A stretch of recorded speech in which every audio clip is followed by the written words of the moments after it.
Nah, ini bicara matematika teologis.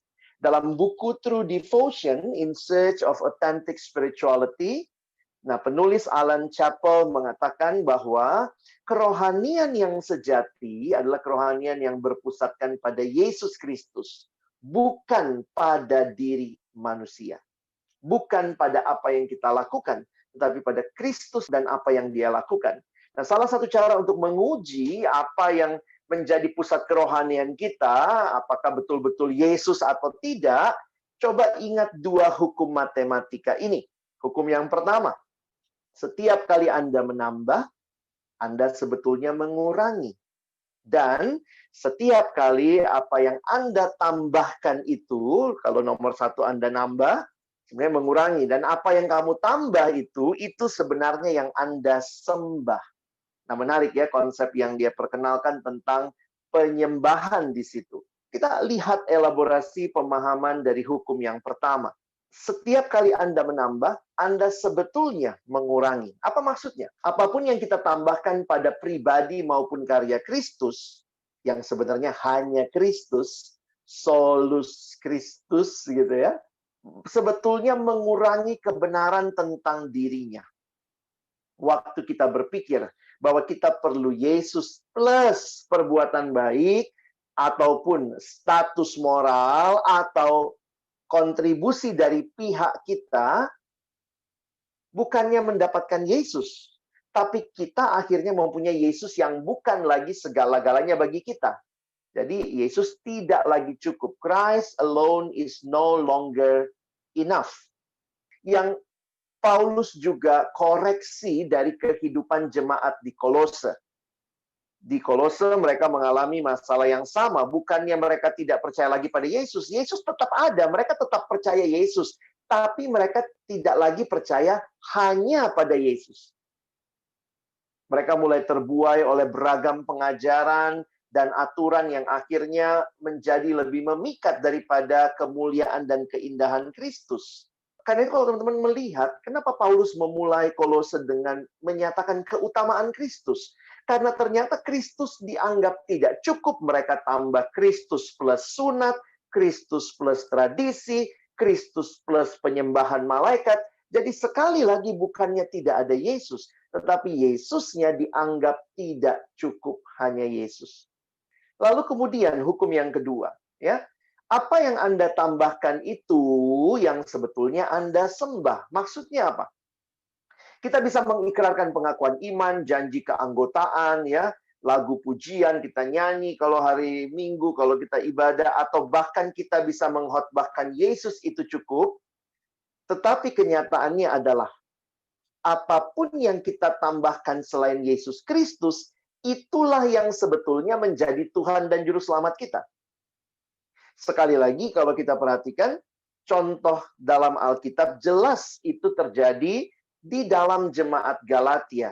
Inilah yang menjadi masalah di gereja-gereja di Galatia. Ada orang-orang Kristen Yahudi yang mengajarkan bahwa mereka perlu disunat barulah selamat. Jadi, ada Yesus? Ada. Tapi Yesus tidak cukup. Harus tambah sunat.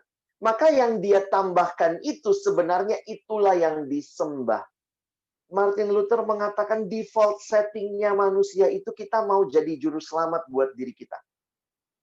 Kita selalu mau jadi Tuhan. Kita selalu merasa kalau keselamatan itu anugerah, saya mesti tambahkan sesuatu. Sesuatu dari bagian saya. Karena dengan menambahkan sesuatu dari bagian saya akan merasa diri saya berkontribusi dan ikut dapat kemuliaan. Nah, sebenarnya ini yang jadi masalah ya. Sejak di Taman Eden, manusia selalu merasa dia butuh melakukan sesuatu untuk menyelamatkan dirinya sendiri. Dalam konteks Galatia, bahwa pengajar-pengajar ini tidak menyangkal bahwa Yesus adalah Tuhan dan Juru Selamat. Setidaknya secara verbal mereka tidak menyangkal. Tetapi perhatikan, hukum kedua ini mengatakan bahwa akhirnya yang mereka ajarkan adalah sunatlah Tuhan dan Juru Selamat kita yang sesungguhnya. Karena kalau cuma Yesus harusnya cukup gitu ya. Ini Yesus plus sunat. Tidak heran, Paulus menekankan di pasal-pasal awal surat Galatia betapa pentingnya kita memahami pengajaran tentang pembenaran, justification. dan adoption. Adopsi sebagai anak-anak Allah, serta tinggalnya Roh Kudus di dalam diri kita yang hanya diterima melalui iman dalam Kristus. Jadi teman-teman, mari lihat sama-sama ya. Jangan-jangan setelah sekian lama reformasi terjadi, kita mungkin kembali mengulangi hal-hal yang kita tahu tidak murni seperti yang terjadi bahkan ketika Paulus marah dengan jemaat di Galatia. Paulus berkata, terkutuklah kalau ada yang mengajarkan Injil yang lain. Melalui hukum matematika teologis ini, seharusnya secara rutin ya, kita harusnya merefleksikan diri kita. Kenapa? Karena sekali lagi kita ini mudah sekali lupa siapa kita dan apa yang menjadi fokus kerohanian kita. Gampang sekali teman-teman, itu terlihatnya jelas dalam keseharian kita, di dalam pergumulan pertumbuhan iman kita. Saya kasih contoh sederhana ya. Biasanya kalau habis bikin dosa, apa yang kita lakukan? Minta ampun, bertobat. Iya sih, satu sisi itu yang dilakukan. Tapi kita punya kecenderungan, sadar atau tidak. Itu seperti tertanam di dalam diri kita, bahwa kita ingin melakukan sesuatu yang bikin Tuhan lebih sayang sama kita. Jadi habis bikin dosa mungkin malamnya, besok paginya saat teduh lebih lama. Melakukan sesuatu yang seolah-olah itu akan menolong kita mengatasi perasaan bersalah kita, tapi sebenarnya pusatnya bukan Kristus, tapi diri kita dan usaha kita. Nggak mudah memang sebenarnya kita fokus hanya kepada Tuhan. Kita ini orang-orang yang seringkali mencari Tuhan-Tuhan lain, karena Tuhan kita dianggap tidak cukup. Kurang cukup. Dan Tuhan-Tuhan yang lain itu refleksinya selalu bagian yang kita kontribusi. Sehingga seolah-olah kita menjadi nyaman, tenang, karena saya sudah kasih persembahan loh ke gereja. Memang sih Tuhan, saya berdosa. Tapi kan saya sudah kasih persembahan. Benar sih Tuhan, saya berdosa. Tapi kan saya sudah berbuat baik. Kemarin saya nolong orang.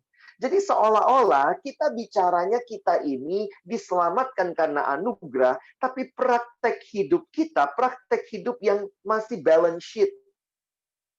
Timbang-timbang, ya. Dan itu sangat default setting kita, kata Martin Luther. Karena itu kita perlu terus mengkhotbahkan Injil kepada diri kita. That Christ is enough for me.